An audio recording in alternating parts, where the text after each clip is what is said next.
Here is my Security News Roundup for the week ending June 2nd, 2023.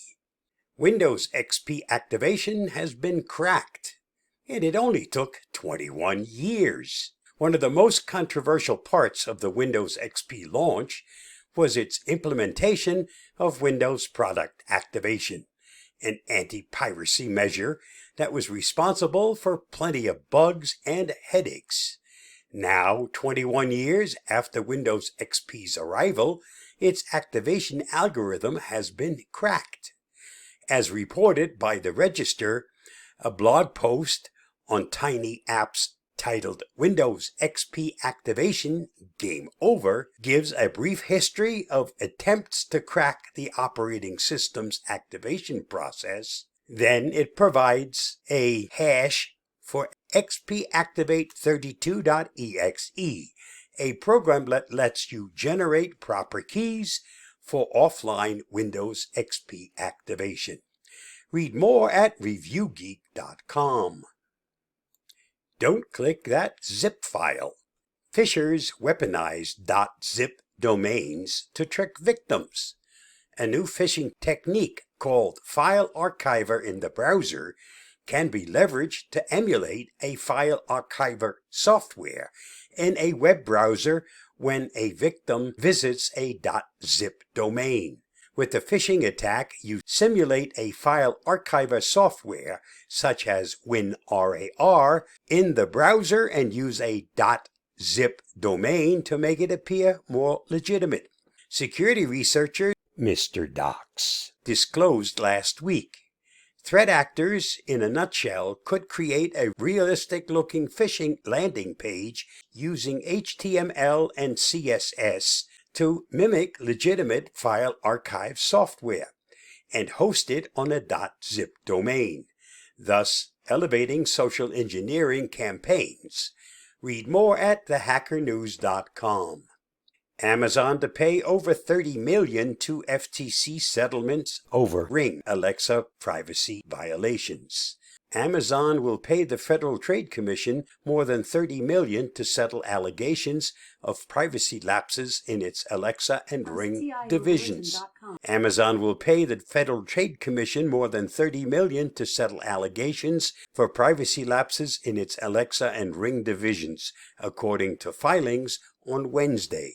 The agency filed a lawsuit alleging Amazon's Ring doorbell unit violated a portion of the FTC Act that prohibits unfair or deceptive business practices, which Amazon settled by agreeing to pay $5.8 million.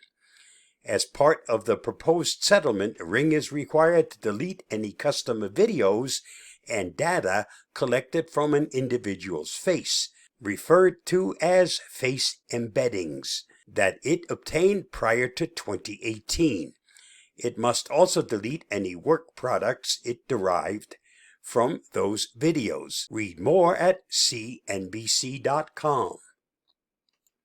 Toyota's new data breach affects 260,000 car owners.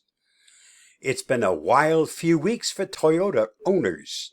If you happen to own a Toyota, you might want to keep reading, as the company has identified a data breach that affects hundreds of thousands of owners. The newly discovered exposed data includes in-vehicle device identifiers and mapping data shown on car navigation systems in Japan, as well as customer names and addresses for some cars sold in other countries. Customers who purchased Toyota vehicles as early as December 2007 may be affected if their data was exposed between February 2015 and May 2023. Read more at howtogeek.com. Kaspersky says attackers hacked staff iPhones with unknown malware. The Russian cybersecurity company Kaspersky said that hackers working for a government targeted several dozen employees' iPhones with unknown malware. On Thursday, Kaspersky announced the alleged cyber attack and published a technical report analyzing it, where the company admitted its analysis is not yet complete. The company said that the hackers, who at this point are unknown, delivered the malware with a zero-click exploit via an iMessage attachment, and that all the events happened within a 1 to 3 minute time frame. Read more at TechCrunch.com. Avast detects new threats on the Chrome Web Store.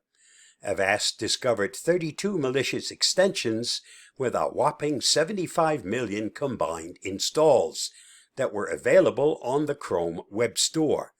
The trickiest part about malicious browser extensions is the nature of the tools. The extensions themselves are designed to provide legitimate functionality, which makes them appear harmless at first glance. However, hidden within their code lies obfuscated code of malicious origin. At the time of the article's publication, the Avast team was still in the process of fully analyzing the threats that are attached to these malicious extensions. Read more on the Avast blog. New MoveIt transfer zero-day mass exploited in data theft attacks. Hackers are actively exploiting a zero-day vulnerability in the MoveIt transfer file transfer software to steal data from organizations. MoveIt Transfer is a managed file transfer solution developed by IP Switch, a subsidiary of US-based Progress Software Corporation, that allows the enterprise to securely transfer files between business, partners, and customers using SFTP, SCP, and HTTP-based uploads. Progress MoveIt Transfer is offered as an open-premise solution managed by the customer and a cloud SaaS platform managed by the developer. A company rep stated, "If you are a MoveIt Transfer customer, it's extremely important that you take immediate action, as noted below, in order to help protect your MoveIt Transfer environment, while our team produces a patch." Read more at bleepingcomputer.com. This week's must-see on my YouTube channel. Grocery prices are higher than ever, and it's making shopping stressful. Here are some tips that can help you save money. Please watch my video on that topic at the link listed. Did you know? The original name for the search engine Google was Backrub. It was renamed Google after the Google, which is the number 1 followed by 100 zeros. In 2014, there was a Tinder match in Antarctica.